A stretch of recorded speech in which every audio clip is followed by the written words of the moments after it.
Good afternoon, everyone. Welcome back to another episode of The Conversation. Rev Will and I are excited to have you all today. Today we're going to be talking specifically about white privilege. So what is white privilege and why is it so hard for white people to talk about racism? So first, let's jump to our guests on the street to see what a few people have to say.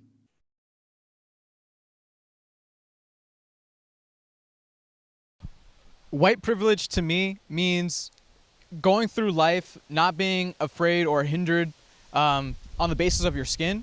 So for myself, it would be being afraid to speak Spanish in white communities or in restaurants, gas stations, being racially profiled for walking down the street, walking through a store, white communities especially, and having to work like 3 times harder than my white colleagues for the same exact work. Just to get the same recognition and praise that my white colleagues would get. Even in the academic community, as to whose voice is being heard, I think Peggy McIntosh's article was groundbreaking, and I think most people struggle to know what to do with that term, myself included, when you think about white privilege, because it's unacknowledged advantages. So they're outside of our awareness. So unless we really bring our intentional awareness to questioning that, we just go about our lives and we don't notice things until someone else is at a disadvantage. And generally only if that person is personally relevant or known to us do we care about it. Because privilege, white privilege, is like, in a sense, it's like the wind. I compare it to riding a bike along Surf Drive. If you're heading for Woods Hole along Surf Drive and the wind's at your back, you don't know there's a wind there. You're just cruising along and you think life's pretty good and you're just flying down Surf Drive. And then somebody comes along headed the other direction and they can hardly move. They're working so hard to go into the wind, but you can't feel it. If you turn around and go into the wind, then you can feel it. And white privilege is like that in a lot of ways. When you have it, it's invisible. I grew up with it, and I didn't know I had it. I thought everybody was, being treated the way I was being treated. So it's, again, if you have it, it's almost invisible. It does not mean that your life is easy. And the first time, me as a white person, I think this is common for white folks, the first time we hear about this, we go, oh, wait a minute. Life hasn't been a bed of roses for me. I've had all kinds of things I've had to overcome. And my achievements and anything I do to create a really nice life for myself, that wasn't all handed to me. I worked hard for it. That can be true. At the same time, it's true that I had privilege because every white person I know has had difficulties they've had to overcome if they want to have a good life and live a good life. But it's also true that one of the difficulties that gets added to all their others is not the difficulties of how people treat you based on your skin. So white privilege doesn't mean your life is easy. It just means that one of your problems is not the color of your skin. Welcome back. So we've just heard a few interesting takes on white privilege. So I'd like to open it up to our panelists. Meghan, you've lived in East Falmouth since about 2004, and I know that you're a town member for Precinct 8. You're co-chair of the Affirmative Action and Diversity Committee in Falmouth, and you're treasurer for the League of Women Voters, and you're also one of the founding members of Racial Justice Falmouth. So it seems like in all the things that you do that you have these kinds of conversations. So I'm interested in what you feel like white privilege is, and have you had those kinds of conversations within your groups? Thank you, Angie, and thank you for having me on the conversation. Yes, we've had a lot of conversations about race in the past couple of years. In particular, the Racial Justice Falmouth group it's a monthly meeting where we'll read a book or listen to a podcast or both, and then we come together and discuss the issues that are go into depth on the issues that are part of that book or podcast or movie. And we've consumed a lot of media over the past year and a half that we've been meeting. Our focus this year, since George Floyd was killed in Minnesota, is to take a small look at some of the institutions that have systemic racism built into them, like housing, prisons, police. Next month we're going to be talking about healthcare. So it's really been, for a white person, eye-opening. It's something I probably should have known for a long time ago, and I'm embarrassed that I am just learning it now, but the best time to start was earlier, but now I can only go forward. So we're happy to do it with people in town. So it's great. Yeah, it's fantastic. Thanks.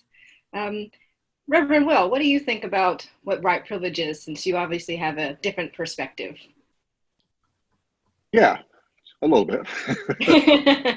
So, the thing that, as we heard in one of the video clips, it's something that white folks really don't have to think about, because they just live it. It's just, life, and they go through life not having to worry about being attacked for the color of their skin or because of their race. And so as a Black male, that is always, it's always present with me. I always know that when I'm in the presence of a white person, that they outrank me in terms of privilege. And I know there's certain privileges are going to be afforded them that will not automatically be afforded me. They might, and as we engage with one another, and they get to realize that, oh, he's an intelligent guy, and seems like a nice guy, and maybe this is someone with whom I could have a relationship. And so once that happens, then a white person is more willing to allow me to have the same privileges, or to see that I have the same right to have the same privileges that a white person has. And one of the things I'm curious to hear from our panelists is a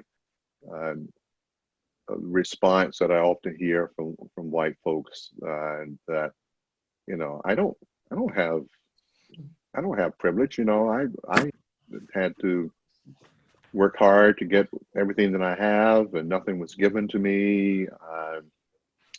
What do you mean I have a privilege that is that you don't have as a Black person? And so I look forward to hearing what our panelists and you, Angie, have to say about that. Yeah, thanks, Rev. That is going to be interesting to hear. I do want to hear from our panelists first before I jump into what I think. So, Sandy, I'd like to move on to you with your thoughts. I understand that you have a PhD in anthropology, and part of what you studied was race and ethnicity, among, seems like, many other things like women and gender studies. And you're a retired professor of anthropology at Bridgewater State. And you've been in Falmouth for over 30 years, correct? Yes. Yeah, so I'm interested in your take on white privilege and in your studies, having studied people, how you feel about the subject. Well, when I try to explore the subject with students and with people in the community, I try to show them how white privilege is, it permeates every aspect of our lives. It affects people of color economically, in that people of color earn lower wages than white people. It affects us politically, in that we have much less representation of people of color at all levels of government. In education, educational attainment is lower for people of color either because of a history of exclusion and segregation, and also because of the cost of education. So it's unaffordable to low-income people. In policing, people of color are more often pulled over for stops by police. They get higher sentences. They're incarcerated more often. They're arrested more often. They don't have the legal protections that white people have. In our neighborhoods, we have segregation, and throughout society. So it's a systemic problem. And its roots are in a history of slavery, and people who were enslaved on the basis of race, and that legacy has endured into today in all of its complexity and its permutation. So it's rooted in white ignorance and white people denying that it exists. So we face this problem of having to educate people about a system of society that privileges some and oppresses others. And it's what I call a racial class hierarchy. Whites, it's like a triangle. Whites are at the top, they garner the privileges, and they're ranked by color and class as we move down the structure. We see it in our society, we see it throughout Latin America, we see it globally. And we're working, what we need to do is dismantle it. Absolutely. And part of what you said about the system specifically, I just finished reading the new Jim Crow, and it seemed like a lot of things that I felt like I kind of knew, there was evidence of it, and there were court cases and Supreme Court cases that were like, they just showed a clear manifestation of white supremacy in these systems within our country. And that was, it took me a while to read it because it was difficult to get through, but I think that's just one really good example of the ones that you just mentioned. And so speaking of things globally and how white privilege is global, Carmina, I'd like to ask your thoughts. I know you're from Spain, and you left Spain and went to Holland and then came to the United States, and you've been here for about 20 years. So in your experiences, is white privilege here in the US very different than it is maybe overseas, or what similarities have you seen? Well, in Spain, when I grew up, we didn't have a lot of foreigners. So it was just maybe a few Moroccans, which indeed were treated very, very poorly. But I was unaware. I was so unaware of what was going on. I didn't even think about my white privilege until I came to the United States and as an immigrant, and I was confronted with a lot of hostility at the custom officers. I was carrying my 4 children with me, one of them, Lucia, very little, sitting on my hip, and the blonde guy with blue eyes looked at me very strongly with hostility. And when I started speaking with my accent, it was even more obvious that I wasn't part of the team in this country. So I felt what I would call the otherness, that they put me in a corner that wasn't a very comfortable corner for me.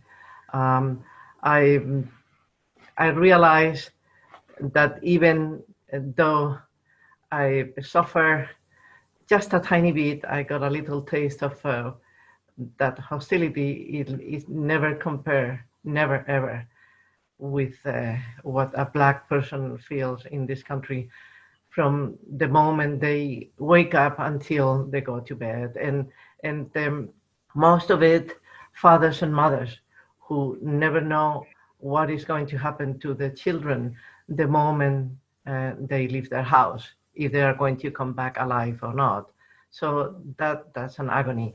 The only thing I have to add that puts me closer to the Black community, most of it to the Black mothers, is that my 2 firstborn in Spain were taken away from me, like they used to do here with the slaves. And they took the babies away from their mothers to be sold. And that pain I had to endure.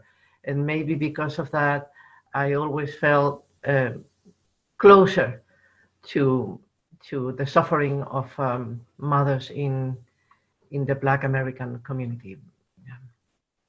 Wow, I'm very sorry to hear that, Carmina, but thank you for sharing that with us. Thank you. Rev, you look like you wanted to say something. Yeah, I got so much going through my head right now, so many things I want to say and ask.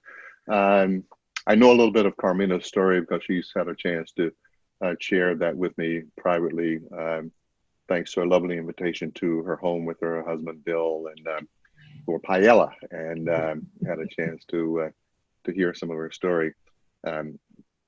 which maybe we should talk a little bit more about maybe at another time, what it was like living in a fascist uh, uh, government under Franco and all.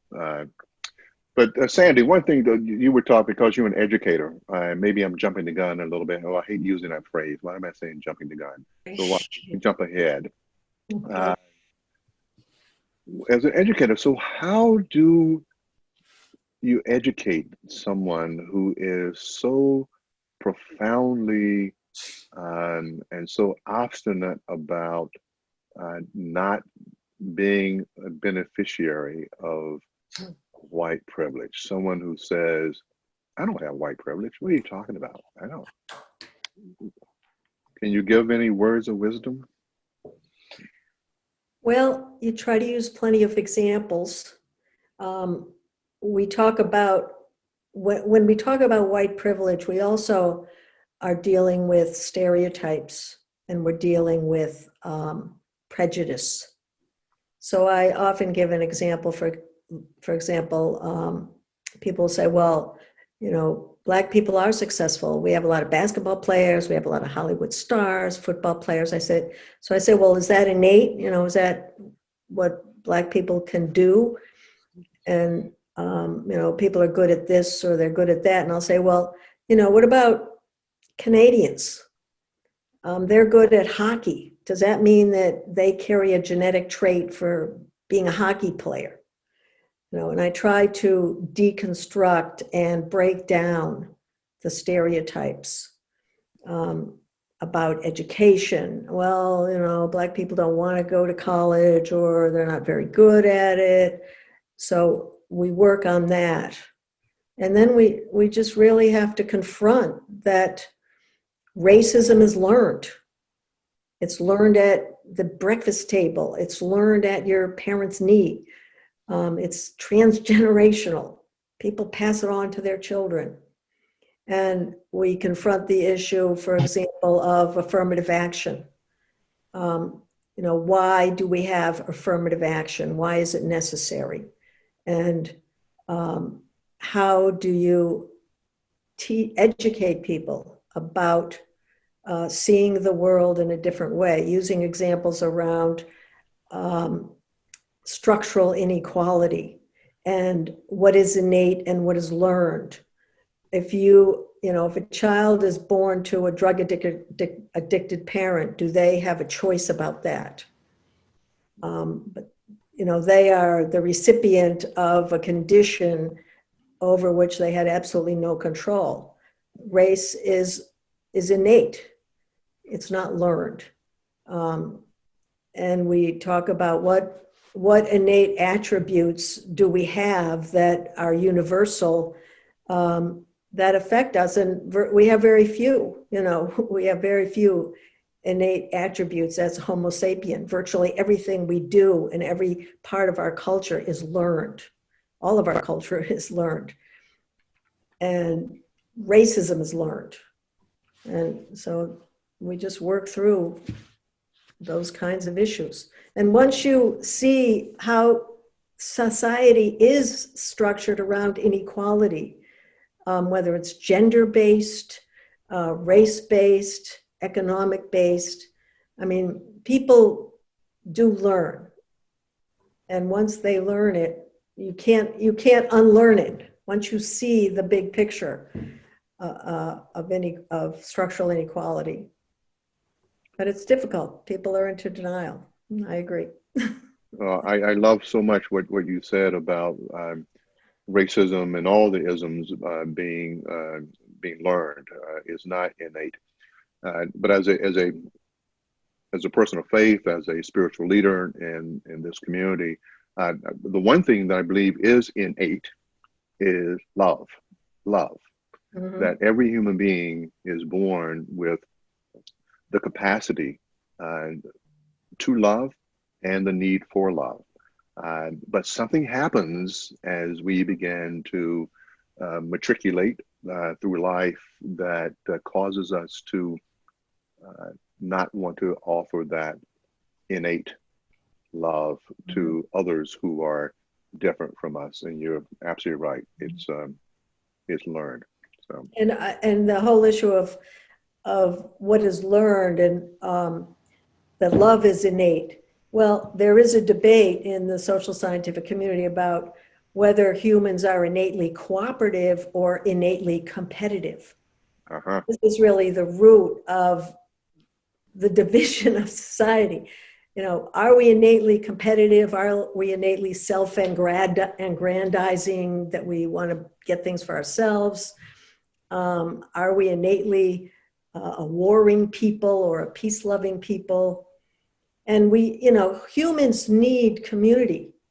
Infants cannot survive without families and without extended families and care for the longest period of, you know, infantile dependence of any species. We are innately a social species, and we have to cooperate with each other. And the question is, why do people build boundaries? You know, why do they build ethnic and racial and religious boundaries where they have an aversion to people unlike themselves? They're loyal to their friends and family, but they're disloyal to outsiders. And I did a research project on Provincetown and about overcoming difference and building community across the divide of difference. And what I found is that that Provincetown does not have ghettos. You know, we don't have ghettoized neighborhoods in Provincetown. Everyone lives together. People congregate at church. They do social activities, the senior center. They do fundraisers across the gender divide of GLBTQ and straight people. And they get along. And it was really instructive to think about, how do we overcome difference and build community across those divides? You can't have it where all the white people live in the suburbs and all the minorities live in the cities. We have to break down those neighborhoods and integrate and become one. Carmina, I think I saw your hand. Yes, I am hearing words like love and community, which are the pillars of success for society. However, I have to say that for me, what I experienced in the years that I have been exposed to racism in America is that whiteness is an analogy for power, and white supremacy is an analogy for power and hatred, and is based on colonial rules. Education, finances, medical care, whatever you want to call it, is all based on colonialism. We have to accept it. And up till we don't take the brave step to kill whiteness, we are not going to be close to the solution. And pay attention, I am not talking about killing white people. It's what white people do to make sure that white supremacy stays for as long as possible. And we have it ingrained in the language we speak, in the books we are giving at the school. There is not enough Black literature or Native Americans or queer literature like this book that my daughter Lucy recommended me to read, This Bridge Called My Back, written by radical women of color. Cherry Moraga, Gloria Andalsua, Daisy Hernandez, Maria Hinojosa, all these women who are just fighters to change the systems. And we have to just acknowledge it. If we are unable to finish colonialism, then we can talk for many, many years and we'll be still in the same place. That's my feeling. People of color won't be able to get mortgages or get education or a good health system. We are seeing it now in the pandemic. It's going to be a waste of time. So either we just grab the bull by the horns, like you say in my country, or we just waste our time. That's my take. I'm very radical. I was talking to to my daughter Lucy this morning, and I said, I have been invited to this panel, and I would like to start saying to hell with the white supremacists. And she said, Mama, that's your white privilege. Oh, That's your white privilege. A Black person cannot say that. So she got me right there. So I'm learning constantly how to change my colonial given language. but I think it's important for white people to say those things Mhm. because it's going to take the people in power to dismantle the systems that keep them in power. So, as you said, if I were to say that, it could get nasty, but if you were to say that, or Megan, or even Sandy was to say that, white people might listen, or they definitely wouldn't look at you guys as harshly. I know there's definitely been studies that show when a Black person, whether or not it was true that they brought up something in their workplace or in their community that was racist or biased, whether it's true or not, they are now seen as like an outcast, as a problem person, as a troublemaker. Nobody wants to deal with them. But if the same thing is brought up by a white person to these white people, then it's like, oh, well, maybe I should listen to that. It's like my mom says all the time to me, well, I told you that when you were growing up. And I'm like, yeah, but now I hear it from my friends. And so now it makes more sense. So that's a kind of an apples and oranges. But I think along those same lines, what you were saying, Carmina, about acknowledging our history and acknowledging the words that we use, I think is incredibly powerful. So, like I said, I just finished reading the new Jim Crow, which was a fantastic book that I know this isn't a book club, but I'm definitely plugging that book. Oh, yeah. And it really, really gets into how we ended up with all these Black men specifically incarcerated in our country. And if we don't acknowledge all of the systems and the policies and the government practices that were put in place to lead to this point, we're never going to be able to dismantle that system. And so, I know it's a difficult topic to discuss, and it's especially difficult for white people to discuss racism. So I think real quick, we'll go back to the street and see what our guests on the street have to say about why they think it's so hard for white people to talk about racism, and then we'll come back.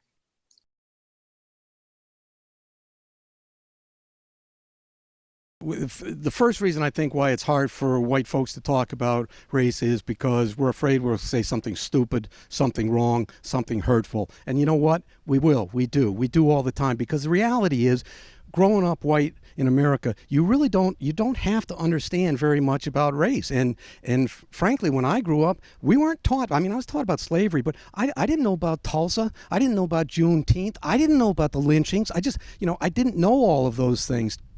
So the experiences that people of color have, I struggle to be educated about that and to understand that. In my lack of understanding about it, I say stupid and hurtful things. I think that the key thing for white folks in talking about race is to acknowledge that we're not the experts on race, and we are going to make mistakes when we engage in conversations at it. And the right response then is not to be defensive. It's not to say, you misunderstood me, I didn't mean that. It's not to say, oh, I'm sorry, but I really didn't mean that. No, it's just to say, I'm sorry. If I step on your toe and it hurts you, and I say, I'm sorry, I didn't mean to step on your toe, it still hurts you. And the proper response when we make a mistake is to listen to it, to learn from it, and to say, I am sorry. So that's one reason why I think that it's hard for white folks to talk about racism, is we're afraid we'll make a mistake. So I think people, when they're are afraid of saying the wrong thing, and they're afraid of this sort of, now it has a term, the cancellation culture, right? That if you talk about race and you make a mistake, or even if you do actually do something or say something that is racist, that you'll be attacked and treated like you're not a good person. I think most people want to believe and try to be good people. So it's very hard then to bring together the idea that good people can unintentionally and intentionally do things that are racist, whether it's, microaggressions, and that might be unintentional, it might be intentional, and you may not own on to the fact that you're doing it because of someone's race, or because you think you have a right to do it.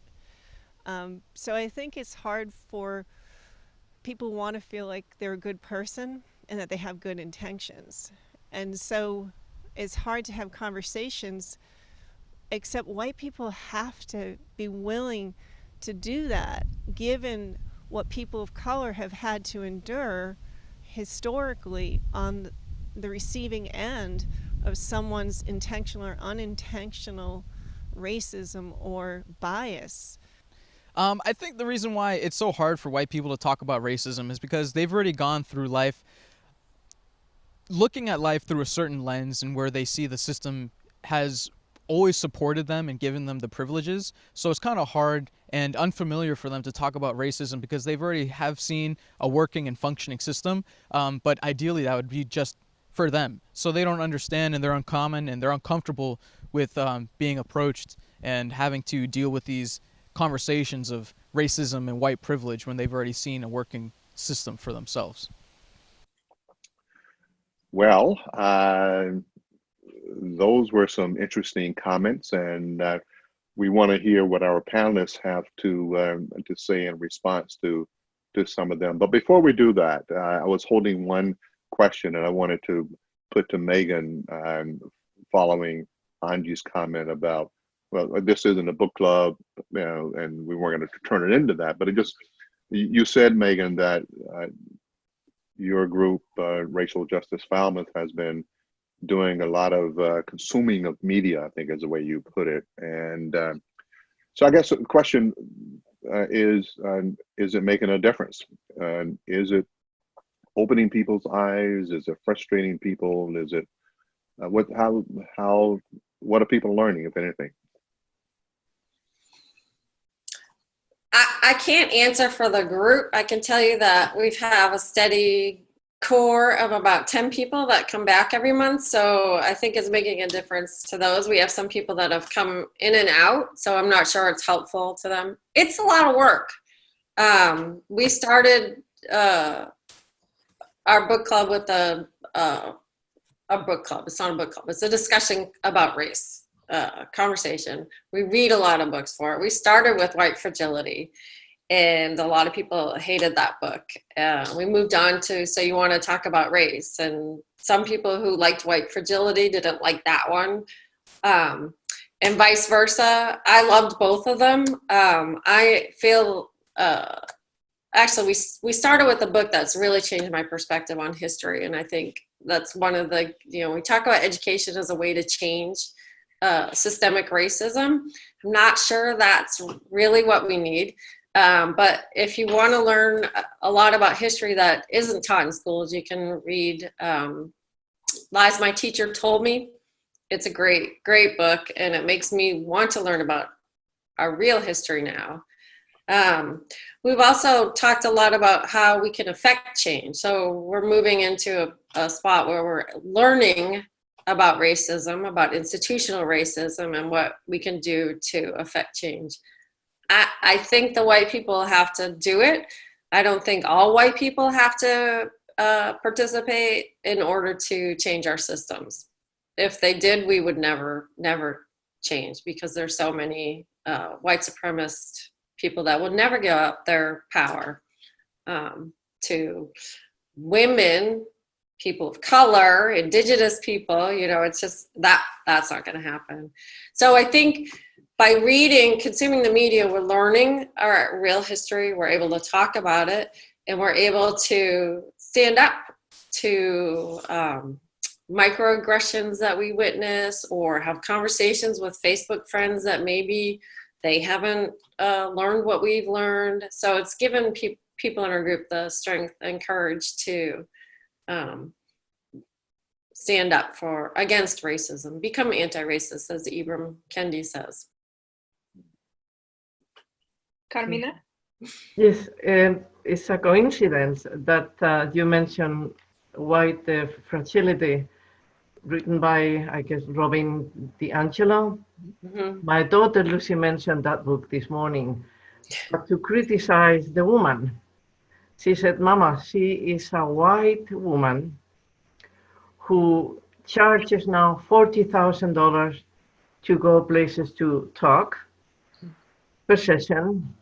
And she has been given red carpet, while black writers even more successful than her and accurate, haven't been able to get the jobs or whatever. So I haven't read the book. I, I am very ignorant about the book. I should read it. But see, my daughter is very much on top of this kind of matters. She is my teacher. She is educating me in those matters because I am very ignorant. And so I don't know. I just wanted to say it. She's also very smart, she's attending the University of North Carolina, Chapel Hill, one of my alma maters. So she's a very smart young lady, obviously. I think that is a perfect example of white privilege, though, is that you can write about, and I've read the book, she writes about growing up white and everything being colonial. I don't think she uses that terminology, but everything being based around white and how white is considered the normal. And that's why you look at black and brown people are like, oh, you're exotic. It's because white is the normal. If you're not white, then you're not normal. You're not the baseline.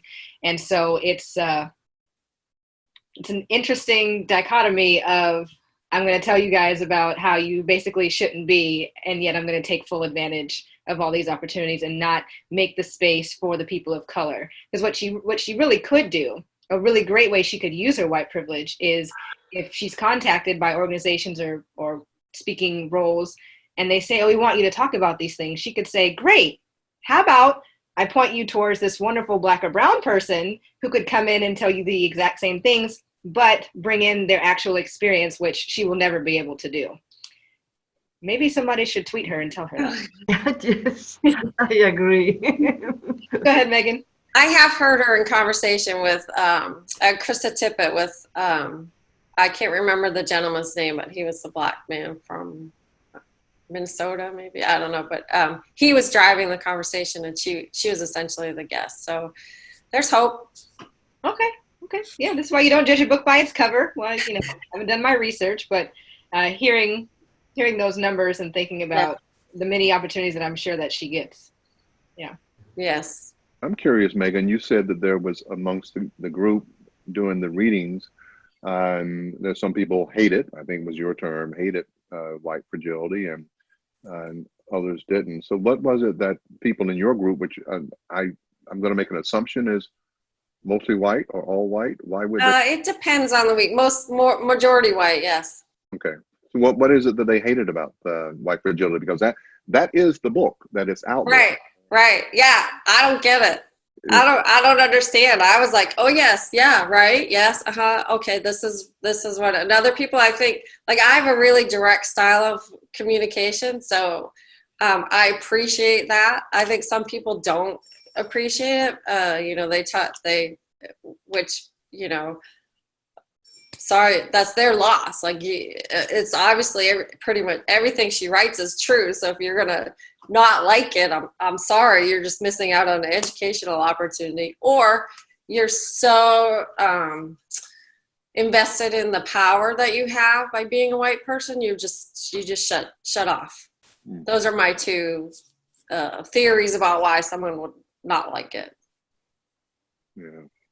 Sandy, can I ask you to go back to the question from that we heard some folks from the street respond to?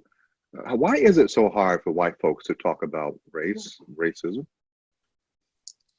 Well, I think one reason is because they have to confront their own biases and prejudices. And that's difficult.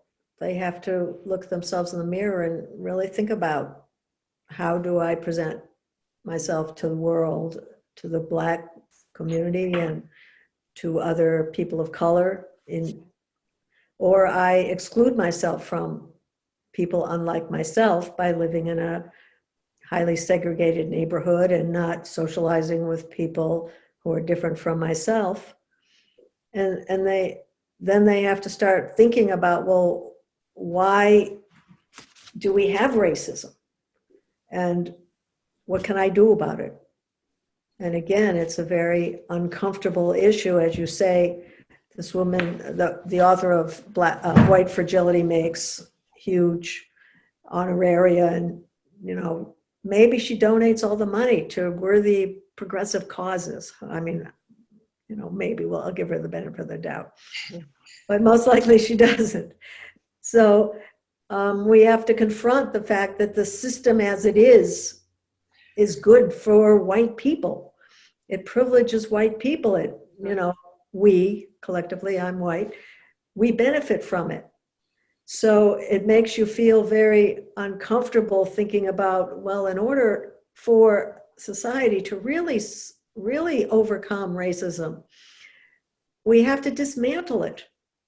We have to equalize income. We have to get rid of economic privilege. We have to make affirmative action even stronger rather than getting rid of it, which we did during this administration. We have to make voting accessible, more accessible, while we're dismantling voting rights. So these people are, into denial, and it's a very comfortable way to be. It's a comfortable place to be. I'd like to pose another question to the whole panel. Is something that George mentioned just a few minutes ago. We heard him say that white people often say, well, I don't have white privilege because I've struggled. And so if there's these systems in place, like, how is it that I've still struggled to do that? Have any of you experienced talking to people specifically about white privilege and these systems and them saying, but my life hasn't been all that easy, so I definitely don't have white privilege? And I just open that up to anyone. If I may, I think, I feel that in general, if you wake up every morning thinking that you are not going to be threatened or that you are not a threat, your life is going to be a lot easier. So it's less of a struggle to begin with. I know that Black people need to fight a lot harder to get, and I would say a million times harder to get where white people are. And even though we all have our sufferings and our fights and our problems, I would never dare to compare my issues, my problems, with what a Black person or a Native American or a queer person or a gay person fight every day. Again, going back to my daughter in North Carolina, she's queer. She lives with her wonderful woman who is also a tremendous activist.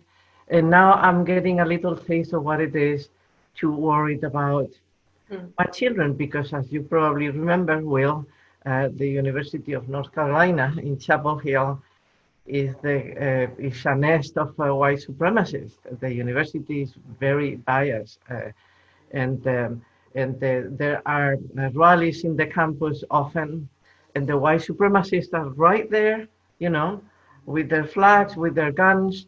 And my daughter and her woman are always at the front with the multicolored flag, and I feel the years that she was working in Beirut, in Lebanon, I was less worried than I am now with her living in North Carolina. It's the truth. So, yeah, if that answers a little of what you were asking. Yeah, absolutely. Yeah, go ahead, Megan. I love how George's reference about the bicycling with the wind, with the headwind or tailwind. I think it really brings home the fact that everyone's working, everyone's riding on the bike. Someone who's white, at least they have a tailwind, and you don't notice it because you're biking. So I think the challenge with people that compare their suffering to a person of color's additional burden is it's not a fair comparison, because the white person's still white. They have privilege. They have unearned privilege. They get doors open for them. They get away with things. They probably get more money. They probably can live in better places, just because they're white. The person of color or black person, it doesn't, they have a lot more challenges than the white person.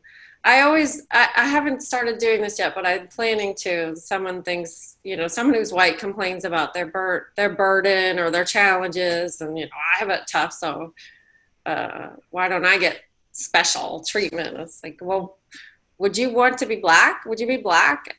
And you know what the answer is going to be, because even if we haven't consumed the media or done the thinking or processing, I can't imagine anyone saying yes to that, because we live in a society where white has more. Yeah, absolutely.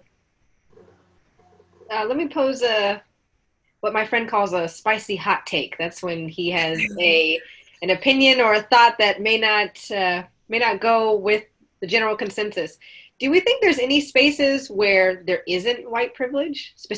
I'll talk specifically about our community and in our country. Are there any spaces where we don't see being white as a privilege, or any spaces where white privilege is reduced?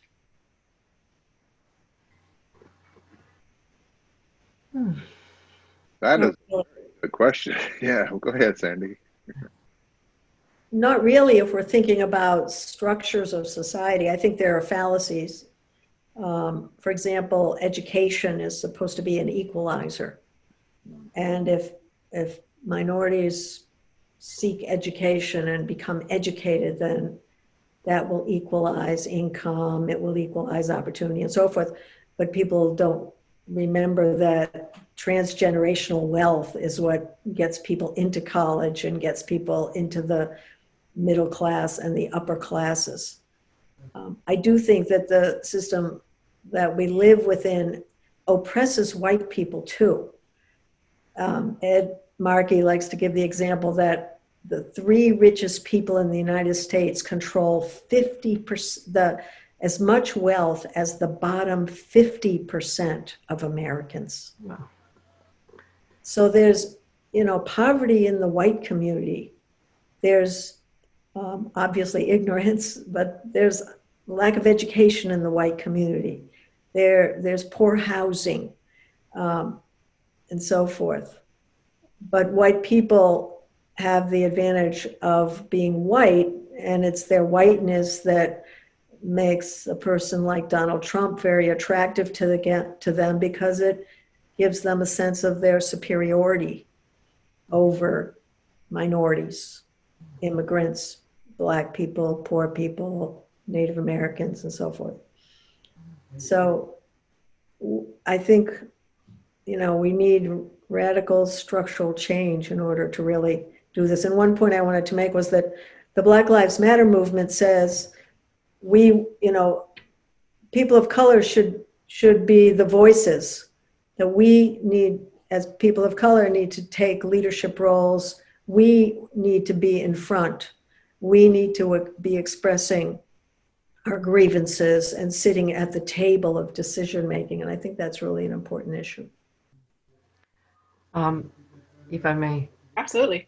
I often wonder when I see the Black Lives Matter with a lot of white people around, including myself, as often as I've been able to go. We white people are so spoiled, and we like to feel good about ourselves. And I wonder how many of us have gone to those rallies just because of the feeling of, I am a good person, I am not racist. How much do we care about what is going on inside the minds and the hearts of the Black community? And again, in order to ask ourselves those questions, means to confront ourselves with our arrogance and with our ignorance, with our selfishness. But sooner or later, again, we have to come to terms with that and put our energy into doing our homework and listen to what the Black voices which need to come more to the surface. We need to listen. My message now is that Trump, if we only blame him, is very unfair. Mm-mm. He's a monster, we all know that. But white people who support them, and I guess some Black, are part of the machine that keeps that monster active. And one thing I have very clear in my mind, I don't want to be part of that machinery. What I would like to do is to present myself in the Black community and say, I'm here at your service. Use me in the best way you think and feel I can serve you. I don't have the right to go places and fix things that I am so ignorant about. It's like when my daughter Lucy was again going to the refugee camp in Beirut, Bush el Barasne, with her master's degree from Harvard University in education, thinking that she was going to change lives of the refugees. And she got the first slap on her face that you cannot measure people you don't know anything about with the same barometers that they measure post-traumatic stress disorders in children in America. She had to give away all that arrogance and say, now I'm here to listen to these people, to these mothers, to these teachers, and let me know what I can do to be of use. And the same thing I tell you, the Black community, I want to work at your service, but I don't want to take any initiative. I want to listen to you with all my heart, and I want you to be at your service. Hey, Megan. Was it the spicy hot question? Hot spicy? Spicy hot take? Spicy hot take. I do not know of any spaces in our community where white privilege it doesn't exist, but I really hope that there are some. I know that my life doesn't overlap with everyone in town, so I really hope that there are places where communities of color can have the peace and community with each other where they're, we're not there. I hope that's there. So, I'm sorry, go ahead, Sandy. I mean, separate but equal, I guess, is what we're striving for. It's, and as a member of the Jewish community, that's the legacy of discrimination, generations of discrimination, is separateness. So, and Megan, you can correct me if I'm wrong. The way that I look at what Megan said is, and I understand where you're coming from, Sandy, about being separate, but I do think it's important for people of color, specifically Black people in this community, to have a safe space where we can have those kinds of conversations. That's why I think like affinity groups and things like that within organizations, within universities and jobs are really important, because there is something to be said and a encouragement that comes from knowing that you're not the only one dealing with certain things, and knowing that there are other people who are going through or have gone through the same things who can support you. So while I totally understand not separate but equal, because that we know does not work, I do think there needs to be spaces where people can be open about what they're going through and to encourage each other and just to feel really safe in those spaces. Indeed. And I wanted to comment on, I forget who said it now, I'm sorry. There's this idea that if you are racist, you are a bad person. And therefore, and people, specifically white people, don't want to admit to ever having racist ideas or being in racist situations or not standing up against racism because they don't want to be a bad person. So I think one thing that we need to talk about more is you can have racist ideas and you can do racist things and not necessarily be a bad person. Like those two things don't always have to be linked. Like I am not homophobic by any means, but I have definitely had moments where I've thought something and thought, oh, whoa, okay, let's back up. Why did I think that? Where did that come from? How do I make sure I don't think that again? And I would not call myself a bad person. It just means that the way that I was raised in the communities that I've lived in and the experiences that I've had have taught me to think a certain way. And that's just homophobia. If we talk about racism and how that's embedded in everything, we just talked about it in our schools, in our policing, in all of our systems. There is no way you're not going to not think something racist at some point. I think the important thing is to know that just because you have those thoughts or you don't act on something that you see as racist doesn't mean you're a bad person. It just means you got a little bit more work to do. Yeah, Megan. I agree. And I mean, our sister, we're at our racial justice Falmouth discussions, we somewhat jokingly, but somewhat seriously say we should start off like they do in AA and say, my name is Megan and I'm a racist, because we all are. And then we can figure out how to become anti-racist. Exactly. Acknowledgement. You have to acknowledge. Right. Yeah. Right. Yeah. Right. Yeah. Well, Megan said early on that it takes work, and that's what I've been hearing you all share in these last comments. The only place I know that is not infiltrated by white privilege, or why white privilege is not dominant, is in my home. Mm. That's about the only place. And there are times when it even creeps in, but that's the only place I can think of. And by the way, Carmina, since you extended yourself to work with Black and Brown folks, I've got your number, I got your email, so we're going to put you to work. Yes, please. I'm ready. I'm all yours. Okay. I love to hear it. Well, I really want to thank all of you for taking the time to talk to us, to be so open with us today. I really think this has been a great conversation. I hope that those watching at home also feel like it's been a great conversation, and you continue these conversations amongst yourselves, with your family and your friends, especially that one friend who you know probably wouldn't watch the show, and that one uncle that always says something crazy.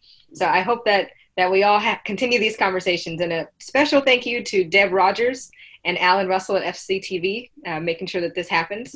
And I don't think we've yet decided on next month's topic, so it'll be a surprise, but we look forward to seeing you all there. Thank you.